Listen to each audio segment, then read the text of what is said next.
ସାଙ୍ଗମାନେ ଆପଣମାନେ ଯେଉଁ ସବୁବେଳେ ପଚାରୁଥିଲେ ମୋର ଯେଉଁ ଲଭଲି କେଟ୍ଟି ଅଛି ତା ପୂର୍ବରୁ ଯେଉଁ ମୁଁ ଆଉ ଗୋଟିଏ କେଟ୍ ରଖିଥିଲି ତାର ଏଇଟା ଲାଷ୍ଟ କ୍ଲିପ୍ସ ମାନେ ଲାଷ୍ଟ ଭିଡ଼ିଓ ତାର ଏଇ କ୍ଲିପ୍ସଟି କିନ୍ତୁ ୟା ପରେ ବହୁତ ସାରା ତାର ଛୋଟ ଛୋଟ ମିନି କ୍ଲିପ୍ସ ମୁଁ ସଂଗ୍ରହ କରିକି ରଖିଛି ସବୁବେଳେ ରଖେ ବି ଯେହେତୁ ମୋତେ କ୍ୟାଟ୍ ବହୁତ ପସନ୍ଦ ଦେଖିପାରୁଥିବେ ଏଇ ଯେଉଁ ଲାଷ୍ଟ କ୍ଲିପ୍ସଟି ଆପଣମାନଙ୍କ ସହିତ ସେୟାର କଲି ସେଇଟା ହେଉଛି ମୁଁ ପୁରୀ ଯିବା ଦିନର ମାନେ ଯେଉଁ ଶେଷ ସମୟର ଯେଉଁ ଦେଖା କରିଥିଲି ମୋ କ୍ୟାଟ୍ ସହିତ ସେଇ ମାନେ ଭିଡ଼ିଓଟି ଭୋର ସେତେବେଳେ ସମୟ ରାତି 4ଟା ହେବ ମୁଁ ତାକୁ ଖାଇବାକୁ ଦେଇଥିଲି ଦେଲା ପରେ ସେ ମାନେ ବାଟ ଚାହିଁକି ବସିଥିଲା ମୁଁ ବାହାରିକି ଯାଇଥିଲୁ ସେଇ ସମୟର ଛୋଟିଆ ମିନି କ୍ଲିପ୍ସଟି ସେତେବେଳର ତାପରେ ଦେଖିପାରୁଥିବେ ସବୁବେଳେ ଏମିତି ଗେଲୁନକୁ ହଇରାଣ କରେ ଗେଲୁନ ଯେତେବେଳେ କିଚେନରେ ଥାଏ କିଚେନରୁ ବାହାରକୁ ବାହାରିବ ଏମିତି ହିଁ ସବୁବେଳେ ତା ମାନେ ଦୁଆର ସାମ୍ନାରେ ଶୋଇପଡ଼ିକି ତା ଡ୍ରେସ୍ ଟାଣିବ ତା ଗୋଡ଼କୁ ଆମ୍ପୁଡ଼ିବ ଏମିତି ହଇରାଣ ବହୁତ ସାରା କରେ ଗେଲୁନ ଯେହେତୁ ତାକୁ ପିଟେ ନାହିଁ ଖାଲି ବାଡ଼େଇବାର ମିଛର ଆକ୍ଟିଂ କରିକି ଡରିକି କେମିତି ଆସୁଛି ଦେଖିପାରୁଥିବେ ଆଉ ଘରେ ଯେତେ ସାରା ଚେୟାର ଥିବ ସବୁ ଚେୟାର ତାର କାହିଁକିନା ସେ କାହାକୁ ବି ବସିବାକୁ ଦେବନି ତାର ସ୍ୱତନ୍ତ୍ର ଗୋଟେ ଚେୟାର ତାପରେ ଯାଇ ଯିଏ ଯେମିତି ବସିବେ ଦେଖିପାରୁଥିବେ ସିଏ ପ୍ରଥମେ ଗୋଟେ ଚେୟାର ପୁରା ରିଜର୍ଭ କରିନେବ ତାପରେ ଯିଏ ଯାହା କରିବ ତାପରେ ସେପଟେ ଗେଲୁନ ପାଠ ପଢ଼େ ମୁଢ଼ି ଖାଏ ତା ସହିତ ତା ଜେଜେମା ସେଠି ବସିଥିବେ ସେ ଗୋଟେ ଚେୟାରରେ ବସିଥିବ କାହିଁକିନା ସିଏ ଆମ ଘରର ଗୋଟେ ସ୍ୱତନ୍ତ୍ର ମେମ୍ବର ଯେଉଁଥିପାଇଁ କି ତାର ଗୋଟେ ଚେୟାର ସ୍ପେଶାଲ ତାର ଦରକାର ତାପରେ ଯାଇକି ଯାହା ହଉ ଆଉ କାହାକୁ ବି ଯଦି ଫାଙ୍କା ନଥିବ ଚେୟାର ଗୋଟେ ଥିବ ସିଏ ହିଁ ବସିବ କାହାକୁ ବସିବାକୁ ଦେବନି ଆଉ ବେଳେବେଳେ ଦେଖିପାରୁଥିବେ ଗେଲୁନ ବସିକି ଯେତେବେଳେ ମାନେ ମଜାମସ୍ତି କରେ ତା କୋଳରେ ଆସିକି ଗେଲ ହେଇଯିବ ଆଉ ଗେଲୁନର ଆଈ ଆସିଥିଲେ ସେପଟେ ରୁଟି କରୁଥିଲେ ତାଙ୍କ ସାଙ୍ଗରେ ବି ମଜାମସ୍ତି ମୋ ମମି ସହିତ ବହୁତ ସାରା ମଜାମସ୍ତି ସେ କରେ ତାପରେ ଦେଖିପାରୁଥିବେ ତା ଜେଜେମା ଯେତେବେଳେ ଦୁଆର ମୁହଁରେ ବସିଥାନ୍ତି ସେତେବେଳେ ପଛରୁ ଯାଇକି ଦେଖିପାରୁଥିବେ କେମିତି ମାନେ ହଇରାଣ କରୁଛି ଖେଳୁଛି ପଛପଟରୁ ମାନେ ଶାଢ଼ୀ ଟଣାଟଣି କରିବ ଏମିତି ଖେଳିବ ଆଉ ମଜାମସ୍ତି କରେ ବହୁତ ସାରା ଏତେ ସାରା ସେ ମାନେ ଆମ ସହିତ ଆଟାଚ୍ ହେଇଥିଲା ଯେ ତା ଯିବାର ଅନୁଭୂତି ବି ମାନେ ପାଖାପାଖି ବହୁତ କଷ୍ଟ ଦେଇଥିଲା ସମସ୍ତଙ୍କୁ ବହୁତ ମିଶି ଯାଇଥିଲା ଆମ ଫ୍ୟାମିଲି ସହିତ ଦେଖିପାରୁଥିବେ ଏମିତି ସବୁବେଳେ ହଇରାଣ କରିବ ଖେଳିବ କିନ୍ତୁ କାହାକୁ କିଛି ଆଘାତ କରେନି ଏମିତି ହିଁ ମଜାମସ୍ତି ତାର ଚାଲେ ସବୁବେଳେ ଘରେ ଏମିତି ଖାଇବ ପିଇବ ତାକୁ ମୁଁ ସବୁବେଳେ ମନା କରେ ବାହାରକୁ ଯିବୁନି କିନ୍ତୁ ସେ ଆମ କାହାରି କଥା ମାନିବନି ବାହାରେ ଯାଇ ବୁଲାବୁଲି କରିବ କାହାର କୁକୁଡ଼ାକୁ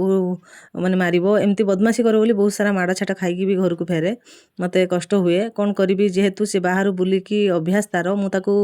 ଜନ୍ମଠୁ ରଖିଥିଲେ ଅଲଗା କଥା ବର୍ଷେ ପରେ ରଖିଲି ସେଥିପାଇଁ ସେ ବହୁତ ସାରା ହଇରାଣ କରେ ତାପରେ ରାତ୍ରି ସମୟରେ ଦେଖିପାରୁଥିବେ ପୁଅ ଯେତେବେଳେ ପାଠ ପଢ଼ୁଥିବ ତା ଜେଜେମା ସେଠି ଶୋଇଛନ୍ତି ସିଏ ମାନେ ସେ ସାର୍ ଆମର ଜେଜେମାର ମାନେ ସାଇଡ଼ରେ ଦେଖିପାରୁଥିବେ ଗୋଟେ ମଣିଷ ପରିକା ଏମିତି ଶୋଇବ ଆଉ ମାନେ ତୁ ଯାହା କରିବୁ ସେ ସେୟା କରିବ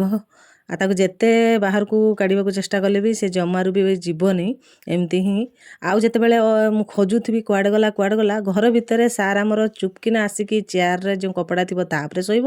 ନହେଲେ ଗେଲୁନ ଯଦି ବେଡ଼ରେ ବସି ପାଠ ପଢ଼ୁଥିବ ବେଡ଼ ସାଇଡ଼ରେ ସେଠି ଆସିକି ଚୁପକିନା ଶୋଇପଡ଼ିବ କେତେବେଳେ ତା କନ୍ଥା ପାରି ଦେଇଥିବି ମାନେ ତାର ଯେଉଁ ସେଜ ଅଛି ସେଥିରେ ଶୋଇବ ଏମିତି ବେଳେବେଳେ ତାର ଅଲଗା ଅଲଗା କପଡ଼ା ବି ଅଛି ସେଥିରେ ବି ଆସିକି ଶୋଇବ ଏମିତି ବହୁତ ସାରା ସେ ମଜାମସ୍ତି କରେ ପୁରା ନିଜର ମାନେ କୁନି ପିଲାଟେ ଥିଲେ ଯେମିତି ସେ ସେମିତି ହିଁ ମୋ ସହିତ ପୁରା ମିଶି ଯାଇଥିଲା ତାପରେ ଆମର ହିଟଲର ଲେଡ଼ି ଆଇଲେ ସାମ୍ନାକୁ ମୁଁ ଯେଉଁ ଦେଖାଉଛି ତାପରେ ହିଁ ଆକୁ ମୁଁ ପାଇକି ଆଣିଥିଲି ବର୍ଷା ହେଉଥିଲା ଜୋରରେ ମ୍ୟାଡ଼ାମ୍ ଆମର ଗୋଟେ ଗଛ ମୂଳରେ ମୋତେ ସିଗ୍ନାଲ ଦେଲେ ମୁଁ ତାକୁ ନେଇକି ଘରକୁ ଆଣିଥିଲି ଚଣ୍ଡୀ ଆମର ତାଠୁ ମାନେ ସିଏ ତ ନିରୀହ ଥିଲା ଇଏ ବଡ଼ ବଦମାସ ବଡ଼ ହଇରାଣ କରେ ପୁରୀରୁ ଫେରିଲା ପରେ ଯେତେବେଳେ ମୁଁ ତାକୁ ଖୋଜିଲି ମୋ ଯେଉଁ ଫାଷ୍ଟ କେଟ୍କୁ ସେତେବେଳେ ତାକୁ ମୁଁ ପାଇଲିନି ବୋଧହୁଏ ତାର ଡେଥ୍ ହେଇଯାଇଥିଲା ତାର ଅନୁପସ୍ଥିତିରେ ପରେ ଯେଉଁ ଲଭଲି କେଟ୍କୁ ମୁଁ ଘରକୁ ଆଣିଲି ତାର ଫାଇଦା ସେ ବହୁତ ସାରା ଉଠାଉଛି କାହିଁକିନା ଯେହେତୁ ମୁଁ ତାକୁ ବହୁତ ସାରା ଭଲ ପାଇବା ଦେଉଛି ଇଏ କିନ୍ତୁ ପୂର୍ବର ଯେଉଁ କେଟ୍ଟି ମୋର ଯେତେବେଳେ ବି ନୂଆ ଶାଢ଼ୀ କାଢ଼ିକି ମୁଁ ସିଲେଇ କରୁଥାଏ ବା ଯାହା ବି କରୁଥାଏ ସେଇଥିରେ ସେ ପ୍ରଥମେ ଆସିକି ଶୋଇବ ସେଇଥିରେ କାହିଁକିନା ତାକୁ ଭଲ ଲାଗେ ମୋ ସବୁତକ ନ୍ୟୁ ଶାଢ଼ୀରେ ସେ ଶୋଇଛି ଏମିତି କିଛି ଦେଖିପାରୁଥିବେ ଆଉ ସବୁବେଳେ ଗେଲୁନକୁ କମ୍ପାନୀ ଦିଏ ଗେଲୁନ ପାଠ ପଢ଼ିଲା ବେଳେ ସବୁବେଳେ ତା ପାଖରେ କିନ୍ତୁ ଚେୟାରରେ ସେ ସାର୍ ଆମର ବସିଥିବେ କି ଶୋଇଥିବେ ଯାହାହେଲେ ଗୋଟେ ଆକ୍ଟିଭିଟି କରୁଥିବେ ଏମିତି ଆପଣମାନେ ବି ଯଦି ଗୃହପାଳିତ ପଶୁ ରଖିଥିବେ ତା ସହିତ ଏମିତି ଭଲ ପାଇବାର ବାନ୍ଧି ହୋଇଥିବେ ତାପରେ ତାକୁ ହରେଇବାର ଅନୁଭୂତି ମାନେ ଭଲ ଭାବରେ ଫିଲ୍ କରିଥିବେ ଯେମିତି ମୁଁ ଫିଲ୍ କରିଥିଲି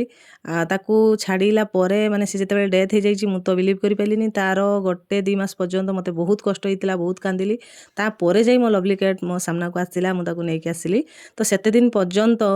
ୟାର ଅନୁଭୂତି ମୋତେ ବହୁତ କଷ୍ଟ ଦେଇଥିଲା ବହୁତ ମାନେ ମନେ ପଡ଼େ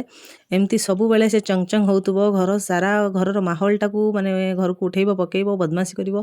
ଆଉ ପୁରୀ ପାମ୍ପଡ଼ ତେଲ ଜିନିଷ ଯାହା ବି କରିବୁ ତାର ବହୁତ ହି ଫେଭରେଟ୍। କିନ୍ତୁ କଞ୍ଚା ମାଛ ଖାଏନି, ଶୁଖୁଆ ଖାଏନି। କିନ୍ତୁ ତାର ବିପରୀତ କ'ଣ ହେଲା ନା ଲଭଲି କ୍ୟାଟ୍, ସେ ଖାଲି ଶୁଖୁଆ ଭାତ ଖାଇବ କିନ୍ତୁ ଆଉ କିଛି ଖାଇବନି। କିନ୍ତୁ ୟାର ସବୁ ଜିନିଷଠୁ ତେଲ ଜିନିଷ ବହୁତ ସାରା ପ୍ରିୟ ଥିଲା। ପୁରୀ ଯଦି କରିଛୁ ସରିଲା, ତାର ପୁରା ଖୁସି କହିଲେ ନ ସରେ। ପୁରୀ ତାର ବହୁତ ହି ଫେଭରେଟ୍ ଥିଲା। କିନ୍ତୁ ଇଏ ମ୍ୟାଡ଼ାମଙ୍କର ପୁରୀ ମାନେ ସେମିତି କିଛି ଖାଇବାର ମୁଁ ଦେଖୁନି, ତାର ସମ୍ପୂର୍ଣ୍ଣ ବିପରୀତ। ଏମିତି କିଛି ଦେଖିପାରୁଥିବେ, ଯେତେବେଳେ ବି ମୁଁ ଏକା ଖାଇବାକୁ ପସନ୍ଦ କରେନି, ଯେତେବେଳେ ଏକା ବସିକି ଖାଉଥିବି ସେତେବେଳେ ସେ କମ୍ପାନୀ ଦିଏ। ଏବେ ମୋ ଲଭଲି କ୍ୟାଟ୍ କମ୍ପାନୀ ଦେଉଛି। ତ ଏମିତି କିଛି ଗୃହପାଳିତ ପଶୁ ରଖିବାର ଫାଇଦା କ'ଣ ନା, ଘରେ କେହି ନଥିଲେ ବି ସିଏ ଆମକୁ ବହୁତ ସାରା ତଙ୍ଗ କରନ୍ତି, ଯେଉଁଥିପାଇଁ କି ଆମକୁ ସମୟର ବିତିଯାଏ ଜଣା ବି ପଡ଼େନି। ଯେଉଁଟାକି ଯେଉଁ ଟାଇମ୍ ସ୍ପେଣ୍ଡ ଏକା ଏକା ହୁଏନି, ତାଙ୍କ ସହିତ ବହୁତ ସାରା ମଜାମସ୍ତି ଭିତରେ ସମୟ କେତେବେଳେ ପଳେଇଯାଏ ମାନେ ଜଣା ବି ପଡ଼େନି। ୟା ଭିତରେ ମୋ ଫାଷ୍ଟ କ୍ୟାଟ୍ 3 ବର୍ଷ ପାଖାପାଖି କି ଉର୍ଦ୍ଧ୍ୱ ମୋ ସହିତ ସମୟ ବିତେଇଛି। କିନ୍ତୁ ତାକୁ ଛାଡ଼ିକି ରହିବାର ଅନୁଭୂତି ମୋତେ ବହୁତ ଆଘାତ ଦେଇଥିଲା। ଏପର୍ଯ୍ୟନ୍ତ ଯଦି ଆପଣମାନେ ଖାଲି ବ୍ଲଗ୍ଟିକୁ ଦେଖୁଛନ୍ତି, ଲାଇକ୍ କରିନାହାନ୍ତିନି, କମେଣ୍ଟ କରିନାହାନ୍ତିନି, ସେୟାର କରିନାହାନ୍ତିନି, ନିହାତି କରିଦିଅନ୍ତୁ। ତା ସହିତ ଯଦି ଫେସବୁକ୍ରେ ଦେଖୁଛନ୍ତି ଫଲୋଟେ କରିବେ, ଯଦି ୟୁଟ୍ୟୁବରେ ଦେଖୁଛନ୍ତି ତାହେଲେ ନିହାତି ଭାବରେ ସବସ୍କ୍ରାଇବ୍ଟେ କରିବେ। ତାହେଲେ ଯାଇ ମୋର ନ୍ୟୁ ଭିଡ଼ିଓ ନୋଟିଫିକେସନ୍ ଆପଣମାନଙ୍କ ପାଖରେ ସର୍ବପ୍ରଥମେ ପହଞ୍ଚିବ। ଆଉ ହଁ, ପାଖରେ ଥିବା ବେଲ୍ ଆଇକନ୍କୁ କ୍ଲିକ୍ କରିବାକୁ ଜମାରୁ ବି ଭୁଲିବେନି। ଆଶା କରୁଛି ମୋ